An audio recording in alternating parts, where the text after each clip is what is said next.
My parents had a great relationship with the Lord. My dad actually attended Berean school to become a pastor. My mom and him got saved a year before they got married. They had an amazing relationship.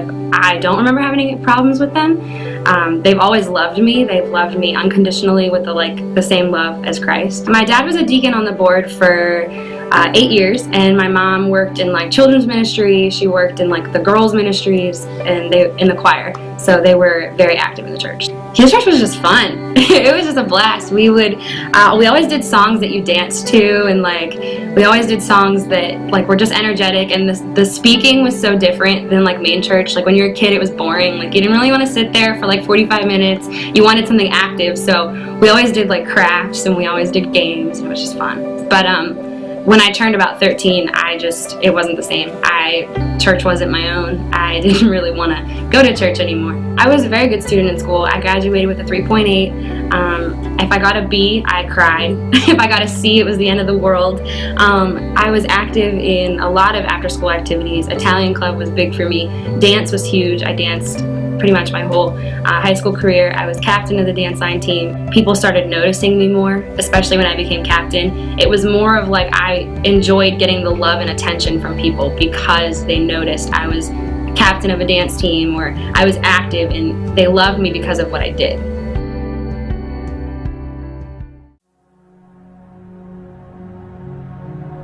It was interesting because my friends loved me at school, but when I went home, I still felt empty. If I wasn't getting that love and that affection from my friends at school or from boyfriends, I went home feeling so empty, and I just longed for more, and I didn't feel loved at the end of the day. When I turned 13, I started finding love in other ways. I would just date whoever would date me. Even in middle school, I dated so many people. I would date people so much older than me. Boys became a whole different world to me. I became so encompassed with being in a relationship because I desired that attention and I desired that love, and I was satisfied with that love for a time. I never dated guys long enough to be fully loved. I dated them long enough until the high of love died. It made me feel complete for a moment. It made me feel when I felt loved by friends or by boyfriends, it made me feel whole and complete, but just for a moment. As soon as that love would go, I would move on to the next thing. When I graduated from high school, I went to Liberty University, which is a very large college. Our incoming class was 6,000. It was insane, and it was a culture shock. I went from being the big shark in the pond to being the itty bitty Nemo in this huge sea. It was insane. I didn't understand where I was because I lost myself in the chaos of trying to keep up with people loving me. I think at that point I started realizing how negative the emotion that I held on love, or the definition that I had of love was. So at that point I started transitioning it, and I remember going home almost every other weekend because I was so stressed out with being there and trying to compete with these people that I would go home and just unload for an entire weekend. And it's a 7-hour drive home. I would drive home every other weekend just to unload and disconnect because something in me was stirring to get out of this. I was only at Liberty for a semester. By the end of the semester, I was so worn out with what I was doing that if I didn't move home after that semester, I knew that I was going to keep going down this road and just be unsatisfied with the rest of my life. For me, love was so distorted and love was so misconstrued, and I had such a wrong definition of love that I had to take an entire year off. I turned to God in that time because nothing else worked.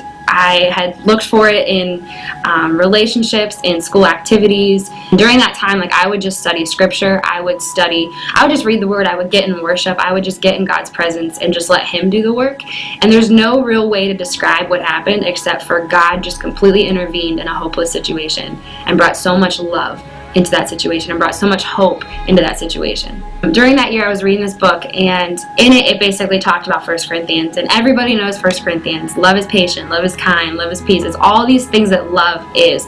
But love really clicked for me when I was reading that, and God said to me through this book, He said, substitute the word love with your name. So I read it differently. Ashley is patient, Ashley is kind. And it's almost like a heart check because you're reading it and you're like, am I patient today? Am I kind today? And if I'm not, then I'm not love.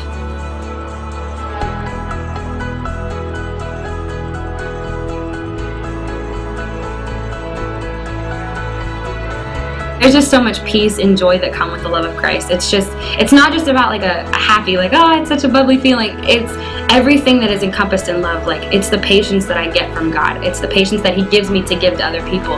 It's the kindness that He gives me. It's the kindness that He gives me to give to other people. It's the peace that He gives me, and the peace that He gives me to give to other people. Jesus is patient. Jesus is kind. Jesus is not rude. He's not easily angered. He rejoices in truth. He always protects, always trusts, always hopes, always perseveres, and He never fails. Jesus is love.